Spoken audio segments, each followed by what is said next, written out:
50 milliards d'euros d'économies dans les dépenses publiques entre 2015 et 2017. Une nouvelle fois, les collectivités territoriales sont appelées à se serrer la ceinture. C'est même toute l'organisation territoriale qui va devoir être revue.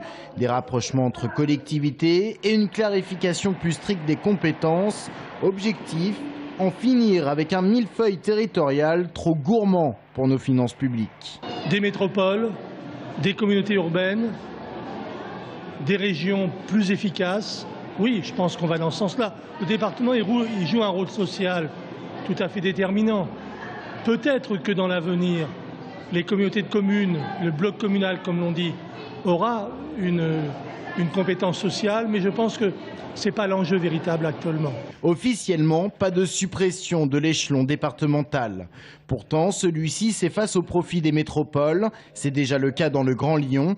Les régions sont également appelées à être plus fortes et au fur et à mesure, les départements se transforment en simples distributeurs de l'aide sociale parce qu'ils n'ont plus les moyens de leur politique. Il faut que les régions prennent le relais en politique d'aménagement du territoire, en politique de développement économique, un certain nombre de prérogatives des départements.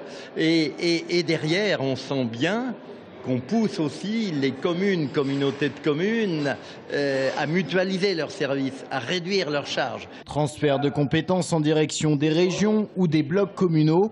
Pour beaucoup, c'est la mort annoncée des départements à plus ou moins long terme. Une vision que réfute le président du Conseil général d'Indre-et-Loire.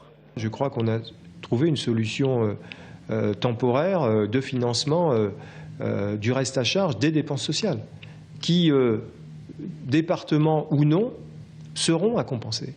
Quoi qu'il en soit, les régions françaises vont devenir plus fortes à l'image des Landes allemands. Plus de compétences avec un pouvoir réglementaire. L'idée est de donner plus de pouvoir à des élus qui connaissent leur territoire. Ça n'est pas la même chose d'intervenir pour l'aide aux entreprises ici en région centre et d'intervenir dans le sud de la France, dans l'est de la France, etc. Chaque situation est particulière, que nous puissions adapter les règlements aux réalités pour être efficaces, pour rapprocher la décision. Quant au nombre de régions, il devrait passer en métropole de 22 à 15. Quid de la région centre ? En 2009, la question avait déjà été posée et le centre ne semblait pas faire partie des régions concernées. Mais notre région pourrait toutefois connaître quelques ajustements, conséquences du redécoupage du côté des régions voisines.